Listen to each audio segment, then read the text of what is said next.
Good morning, Patrick. Patrick, thank you so much for coming. Good morning, Diana. Thank you so much for having me. We're so happy to have you here. And I know you for so many years, but we never really sit down and talk. So I think people are saying they really like you and they see you everywhere, but you're so busy. Everybody's so busy. So today I really want to sit down with you and find out where you come from and how come you coming to today and why are you doing this? Well, first of all, thank you so much for having me. It's always a pleasure to be here at Ding Ding TV and to be with you, who has just not been such an influential role in my life personally and a mentor, but also just such a giving, wonderful community leader, especially here in Santa Clara as our Women of the Year and Person of the Year for the city. It's been so great to see your accomplishments being recognized. I thought I'm interviewing you. I just got to give respect where respect is due. Yeah, thank you so much. Actually, we all look up on you because you were, serving our community for so many years. I remember at first I got to know you was, inviting Evan to our community events. Mm-hmm. And you were helping us to arrange his schedule. And later on, you become the, board of Ahrens Community College, and then become the chairman of the board. And right now you're running for state assembly member. Yes. So tell us, where are you from? Well, I'm born and raised here in Silicon Valley. I went to Bookser Middle School, Santa Clara High School, and went to De Anza Community College. I'm the first in my family to go to college. Mm-hmm. And I was born at the County Valley Medical Hospital. And my parents struggled quite a bit with alcohol and drug addiction, and so it definitely wasn't a pretty childhood, I would say. I think so many families are struggling like mine were. How many siblings you have? I have a twin brother who passed away about 2 years ago with pancreatic cancer, and I have a sister. Oh, wow. So you said you were the first one who went to college from the family. Yes. Well, growing up in this family, which is unfortunate, but how did you, change your life? Well, I had a lot of mentors and I had a lot of people looking out for me that I really credit helping me get on the right track. Amazing teachers in my public education through and through who saw something in me that I frankly didn't see in myself and motivated me, and I just really focused on the grit that I had to just make it out. I knew that the circumstances that I were growing up in my life, I didn't want to have. That one is Evan, right? Yes, Evan Lowe has been played a huge mentor in my life, and met him at a very early age and worked on all of his campaigns. How did you met him? I first met him when I was a high school student when he became the mayor of Campbell. Yes. And I started getting involved in politics because I realized very That's early the time on. I know him. Yeah, That's yeah. the time I know him. I realized very early on that, decisions are going to be made whether you're involved or not. And political decisions are being made whether you're involved or not. And Evan Lowe was one of the only politicians I felt that was reaching out to young people to actively get them involved, not just in volunteering, but the decision-making process. At that time, right? Yes. Yes. So that's why you are doing the same thing right now. Yeah, definitely. I mean, he's been a role model for so many in the community, and I want to continue his legacy of civic engagement, of getting young people involved, and getting disenfranchised communities and people who didn't have a fair hand being dealt like I did growing up, a seat at the table to make these decisions that will frankly benefit their community. Everybody knows that young people are our future, our hope. But why not so many people reaching out to young people? I think it's easy to dismiss young people. I think that a lot of young people don't vote. They feel disenfranchised by both political parties. And it's incumbent upon us as community leaders to engage and talk to them about the issues that they care about. And that is what we've seen on my campaign for state assembly. We have had more young people. I think we've built, along with my field director, Chris Kyoto, one of the largest, most I like that. yes, Really. he's built one of the most successful, political organizations in Silicon Valley, engaging young people and more young people for the first time, I think, since Evan Lowe ran himself for mayor. And there's a need there to actually get people who will tell the truth to young people and act upon the urgency of meeting the moment of climate change, of economic opportunity, and access and affordability to higher education, to housing. All of these issues young people are going to inherit. And it's incumbent upon us who are seeking these positions to be actively getting them involved. Otherwise, we're shutting a whole generation out on the decision-making process. You probably see yourself among those young people, right? When you were a high schoolers and you met Alan and be a volunteer, but many of the volunteers they will not become an elected official. Maybe they just work for a while and get their credit to go to college, right? So, what was the turning point and make you decide it? The turning point for me was really when I got a parking ticket at De Anza College, and I was just going to class, and I was working 2 jobs and going to school full time. I was just trying to move on, and then I realized that all these parking machines were permit machines were broken on campus, and so I got involved and ran for the student government position, and a year later we got all the permit machines fixed. And then fast forward to being elected official on that same board. Many that I went to school on, the Foothill De Anza Community College Board, now parking is free, thanks to an initiative that I spearheaded. And so that, I think, is true equity. That is the work that we need to be doing, is removing barriers to student success. We shouldn't be charging onerous fees for students who are just trying, like mine, to be the first in their family to go to college and being ticketed while they're in class trying to better themselves and their families. And that is the approach that I've taken in any policy, is how is this going to affect the people who are struggling in Silicon Valley to make ends meet? You worked 2 jobs, you said, when you were Yes. in college, right? I worked at TGI Fridays in Cupertino, home of the Jack Daniels Grill. Yeah, I know. And I wore those suspenders with all of the flair. And I also worked at Starbucks and could make a latte faster than anybody. I worked at the Great Mall in Milpitas and worked long hours, and then went to school full time and really just sort of pulled myself up, was a beneficiary of financial aid and so many community benefits to help get me through. And then I transferred to UCLA, where I majored in political science, got to work in the United States Congress for 3 years, and then started working for Assemblymember Evan Lowe and Assemblymember Paul Fong for almost going on 11 years now. Wow. You mentioned that Evan saw the potential in you. What did he tell you at that time?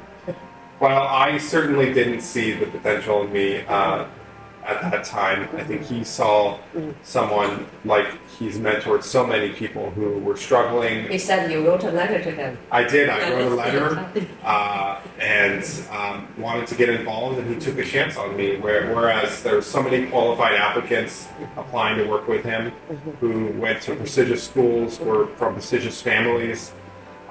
But he took a chance on me, and I had worked every day to try and live up to the expectations that he and so many people have for me in the community. And that's why I want to dedicate my life to public service and run for this state assembly position to give back, frankly, because I felt so grateful that I was able to get out of the family circumstances that I did, and I owe a responsibility to serve my community and help people who are struggling today. Wonderful. This is how great our country is. Everybody's, no matter where you're from, your dream can come true. So just be persistent, right? Absolutely. We'll be persistent, but we also need to make sure that the system is not set to fail. And right now, so many families are struggling or disillusioned that these government programs or our economy is set to fail, and that's because we're not fully funding our educational opportunities. Why is that? California is a rich state. Yes, we're the 5th largest economy in the world. Yes. and the country, and we need to be doing way more, and that starts with our education. I'm from an education background. I myself am the beneficiary of a strong public education, where we have dedicated resources to helping our students, and we need to fully fund these programs, frankly. We know that it is a direct success. Every dollar you invest in education, you get $5 of economic activity out of it. You transform lives, you pull people out of poverty, and frankly, you add to the vibrancy that is Silicon Valley and the rest of the world. The California community college system is the highest form of education in the country, with almost 2 million students every year that we educate. We need to be doing more for our K through 12 system as well, because we see what happens when we shortchange our education system. People struggle, they fall behind, and they get stuck into dead-end jobs through no fault of their own. And so part of a cornerstone of my campaign for state assembly and the cornerstone of my initiatives once I get elected is to make sure that we're fully funding our education system. You are the one that pull yourself out of poverty through the education. But then and now, compared with the policies, what has changed? Well, I think that we have had some great actors move forward on initiatives, but we get stymied by these roller coaster budgets in California.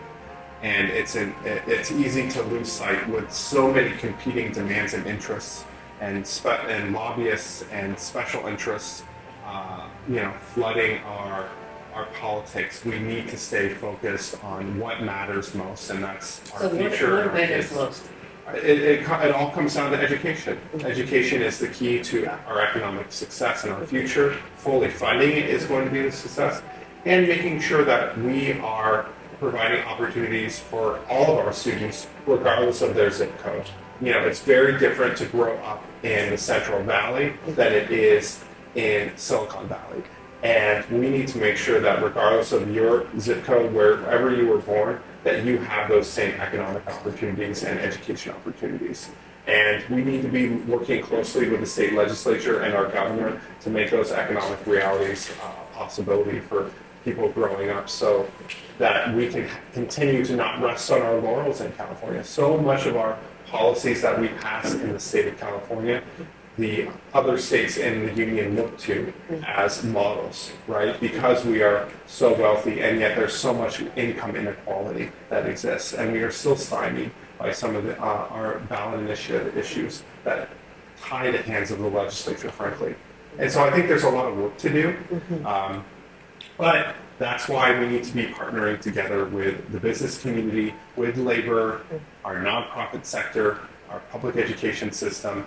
We all have a role to play in helping strike a balance, but it takes a lot of work. And we need the next assembly member to represent this area to have those relationships. I'm fortunate to have relationships from all of those organizations that I mentioned to bring people together. When I am going to farmers markets and telling people about that I'm running for state assembly, oftentimes people ask me, "Oh, what do you assemble? Yes. You're an assembly member. What do you assemble?" Yes. And I tell them, well, I'm trying to assemble every level of government, every business organization, nonprofit leaders, public sector leaders, other elected officials, to bring them together and convene these conversations so that we are not operating in silos as government entities.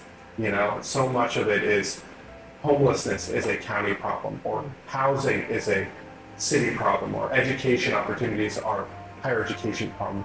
These are all of our problems, and we all have a role to help fix them. But if we're not coordinating and talking to each other, we're never going to achieve the goals that so many politicians will tell you that they want to see to solve.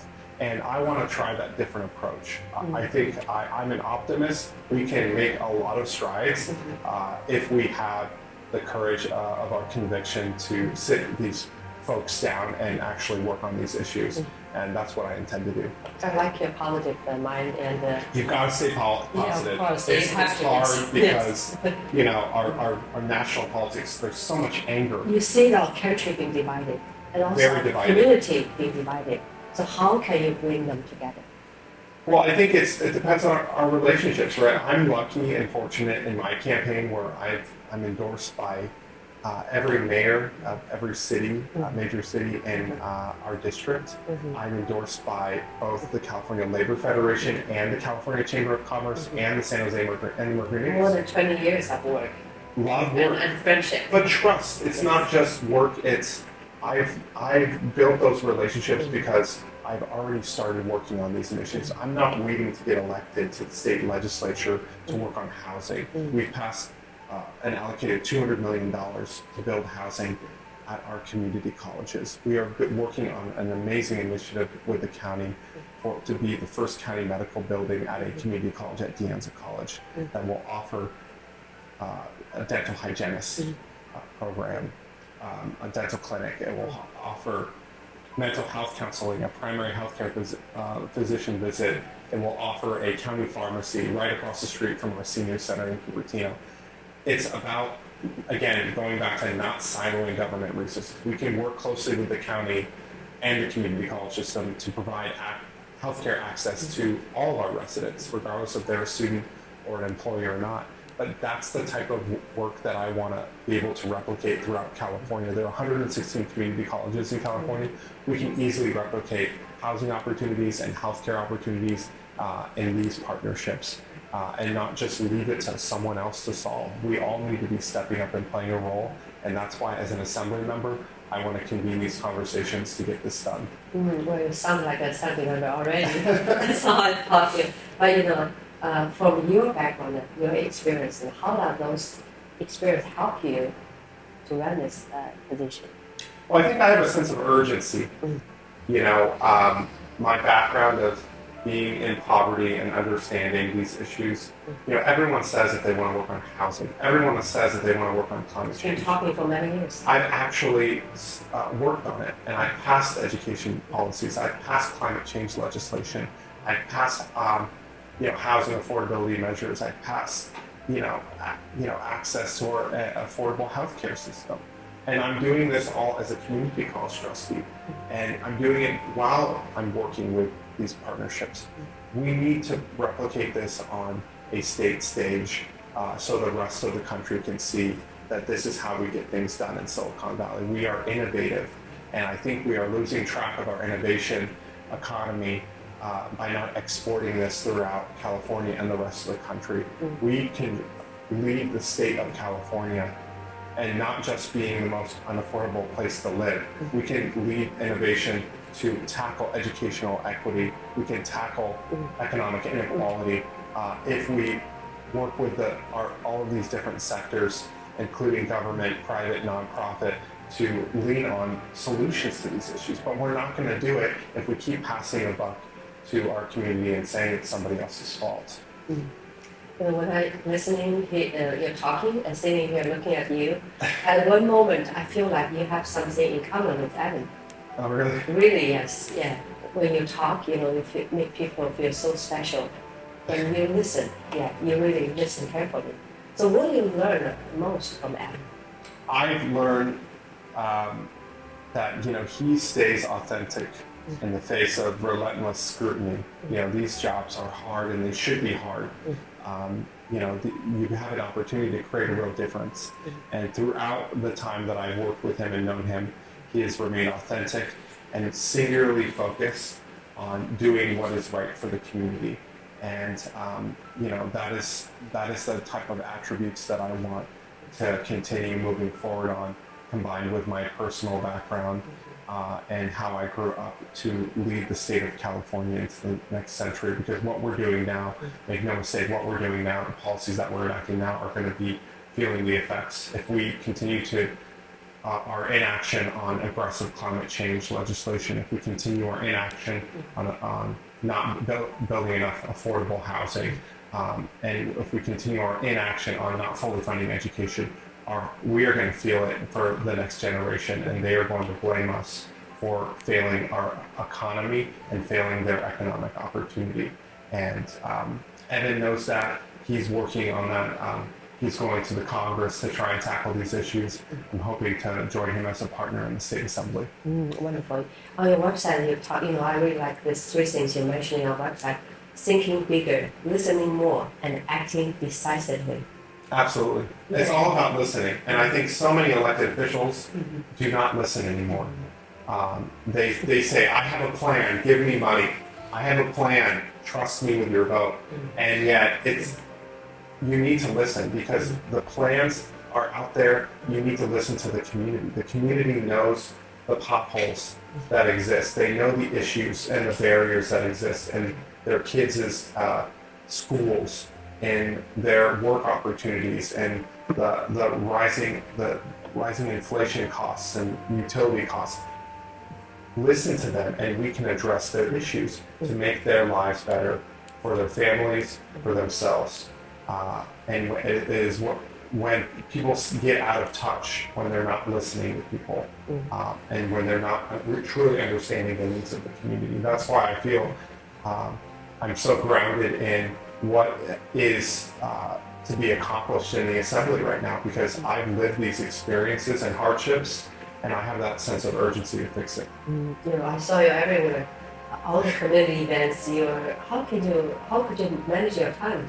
So many. Very carefully. Well, you've got to. That's the job. You don't want to just elect somebody and send them to Sacramento or send them to Washington. You need to be present and accessible. And that's one of the other things too, is I try to be the most accessible candidate in this election because people want to be able to get hold of their representative, talk to them about their ideas, their struggles, and their hopes, their desires for their families. And I want to be able to carry those dreams and struggles with me to Sacramento as I vote and craft legislation that is affecting them. That's why I put my personal cell phone number on all of my ballot statements that are going out to half a million people. Lots of phone calls. I do. Yeah. But it's important because people need to know how to get a hold of their elected representatives, because ultimately we work for them. And people forget that. We work for the people who elect us, and they should be able to be accessible to people who want to voice their opinions about anything that is going to be coming before me. You probably listen to many people, because some people are talkative, but some people like Asians, they don't talk that much. Their voice are really seldom to be heard. So how do you define and how do you put their priority? Well, I think it's important. We live in an amazingly diverse community, and I think that we are seeing an awakening of voices that have traditionally been disenfranchised. Some people louder. Some people Yes, there's a lot of loud voices, but just because you have the loudest voice doesn't mean that you are any more deserving than any other voice. And so that's why I sent my cell phone number out there. That's why I'm intentional about going out every weekend and campaigning every day, and being able to govern the same way that I'm campaigning, someone who is accessible, who's reachable to all of the communities, not just the loudest voices. Evan has done a great job as an assembly member, and he's well loved by the community. If you become an assembly member, what are you going to do differently?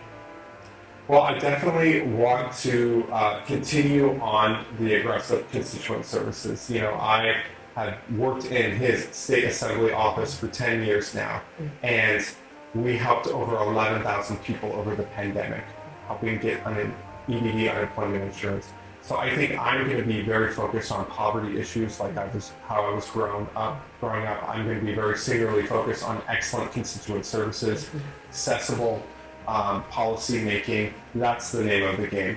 You need to provide excellent constituent services, and I'm really going to be focused on bringing my own personal story, because a lot of people don't know how I was raised and how I grew up, and that's going to really inform my policies. And so I'm really looking forward to introducing myself to the voters and hopefully my new constituents, to show them that I have a sense of urgency to solve these problems, and we're going to get to work.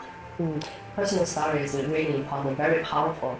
I feel like this is why we started Asian American Stories, with the context that inspire, especially next generation, come together and tell our stories. And thank you very much for your support. And you were the MC for Asian American Stories. So. Absolutely. No, I love going every year, and you've created such a platform to allow those stories to be told. Because without you and Asian American Stories, those stories are frankly not being told to the community. And so you've provided this amazing platform for so many, especially young people and people of all ages, to have the Asian American community's stories be told and not forgotten, and continue to evolve. And I'm so fortunate to be associated with it. Thank you so much. You know, this means a lot to our team and our Asian community. So this year and next year we're going to have another thing is my gift to America. So that's the last question. You know, in 1 minute, and tell us what's your gift to America to our audience. Well, thank you so much for tuning in today, and thank you so much, Diana, for having me. I would say that I would want to leave an impression of someone who is going to work for them each and every day, and not forget that I am going to be working for you, and that I'm going to be singularly focused on addressing the issues of economic inequality, of reaching out and being accessible, and really trying to champion the issues that you all care about in Silicon Valley. It is an amazing opportunity for so many people, but it's also a very expensive place to live, and we are resting on our laurels too much as an economy, and we need state assembly members who are ready on day one to get to work to address our school funding, to address our housing crisis, and to be genuine partners with our county, with our city, with our school boards, to get them the funding that they need, and be data-driven on solutions, not political rhetoric. So I'm really looking forward to being that assembly member who assembles an Avengers-style team to tackle these issues that we care about. And again, it's just a privilege to be able to have this platform and speak to you all. Thank you so much. Thank you, Diana. I want you to re-record the last part by Gave to America, because we're going to use that in the trailer. Oh, great. So this trailer is going to play many times. Hi, my name is Patrick Ahrens, candidate for California State Assembly, and my gift to America is to always remember that I work for each and every one of you, and I will lead with my heart on the issues that are affecting our families the most here. Has answered that question. Ask what you can do to elect two really terrific people into public service, Patrick and Evan. I first met Evan when he was 11 years old in his home at a house party his dad Art was hosting for me in my first state assembly race. I met Patrick through Evan, and I gotta say, these two are so committed to serving others. Their whole life is about serving others, because we're at an interesting inflection point in our country. It's an angrier country. It's a less optimistic country. It's a country where we almost feel like we can be meaner to each other. And that's not what we stand for. And it's not what these two campaigns stand for. And it brings urgency to the work that you're doing. You know, we all go through life and we hope people see us the way we want to be seen. That we're kind, that we're smart, that we're funny. But when you enter into public life like these two, that's not always the case, right? You become a symbol. You're a Democrat, you're a Republican, you're a conservative, you're a liberal. And out of that, you lose a little bit of your humanity. And if I've ever seen two people in public life who are trying to share their humanity with others, Evan and Patrick are two great examples of that. We are doing a multiple track, dual track here about making sure we at the federal level we're taking care of, at the state level, and having so many of you here at the local level as well too. So many are not paying attention to this election. Only 10% of voters here in Santa Clara County have turned in their ballots. So as you talk to individuals, please remind them that it's easy to turn in your ballots and provide them opportunities on how they can be informed about where to turn in their ballots and how to exercise their right to vote, and then also to tell their friends to vote as well too. So having said that, let's turn this over then to very brief remarks also that we can get on the trails for our next member of the California State Assembly, Patrick Ahrens. And I found myself at De Anza College. I was homeless when I met him, and he's mentored me ever since. I can confidently say that I would not be here today if it wasn't for him mentoring me and giving me giving someone who was the first in their family to go to college, who I didn't know where my next meal was coming from. He gave me so many opportunities in my life, and I can't say enough about how much you've done for not only my personal life, but my professional career. Like I said, we can't win without boots on the ground. This is what defines my candidacy and Evan's candidacy. Is there's, again, a lot of influence, a lot of distraction going on, but the thing that we have that no one else has is each and every one of you. We're gonna remind people why it's so important to elect good people into public service. And when we focus on that, when we focus on all of the good that we can do through public service. Who's the first in his family to go to college, who lived in his car, talks about this, not with stigma, not with shame, but with truthfulness of authenticity. And that's exactly why we need someone like Patrick Ahrens working in the California State Legislature with lived experiences in advocating and not forgetting what this job is about. That it is absolutely about those that most need our support. And by the way, does anyone know the story about how Patrick Ahrens actually got a job working in the California State Legislature? And it's actually something to be told. Just for, we're all just friends here. We have a video camera here too, but it's okay.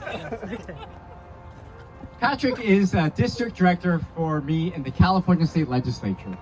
I was then the district director, a staff member for then Assembly Member Paul Fong, who is also here. And we were in our district office, and we were looking to hire a district representative. And so we made the job posting, and there was a young gentleman by the name of Patrick Ahrens who inquired about the position to work in our office. And so after interviews, we made him the job offer. As we made him the job offer and I called Patrick, Patrick then said, after I said, we'd like to make you the offer, he said, I'm going to have to politely decline. And I said, I'm sorry? We just went through this exhaustive interview process, and I told everyone else no, and we're making you the offer. And he said, I'm sorry, I'm in a relationship right now, and my girlfriend won't allow me to leave. So as I said, you prioritize your love life for democracy? Where are your values? And so I must admit, I was taken aback by this, and I informed then boss, Senator Fong, sorry, he had other priorities, not prioritizing democracy in action. And so, frankly, I kind of just said, okay, well, thank you, have a nice day. 3 days later, I received a handwritten thank you note from Patrick Ahrens, thanking us for the process of allowing an opportunity to go through an interview. And I thought that was such a nice, warm touch, because that is also a lost art about being human and also understanding that sometimes conversations can be tough. There are times in which we will disappoint one another. But how do we make sure that we are human at the same time and recognizing the best of what we have to offer? And so as a result of that, he was not on the bad list anymore. And when he applied for the next time there was a vacancy, the rest is history. And so again, it shows the basic humanity of the human touch. And so for those who may be too young to know what it's like to address an envelope and to know what a stamp is, and I can share with you, as we wrote a number of correspondences, we had to do some training on how to write an envelope and also how to stamp an envelope as well too. So let's make sure that we get a chance to do that. But Patrick, we're so excited for your success as well. When I first started, I didn't even know how to make a certificate, let alone how to print one out, and there's a special way to do it, okay? And he has not only took a chance on me and hired me when I didn't come from a well-connected family, did not know the first thing about how to organize my own community, and you took a chance on me and not only taught me how to advocate and organize the community, but how to be an effective public servant in this business. And so I just want to say thank you so much, boss, for every opportunity you've given me.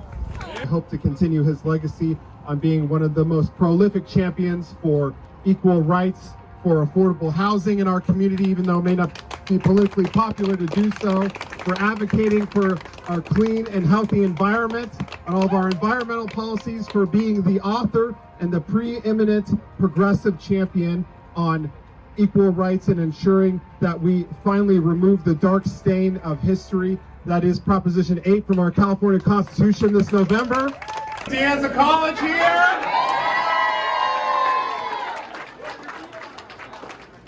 De Anza College is part of my story. That is where I met Assemblymember Lowe. That is where I found my political voice.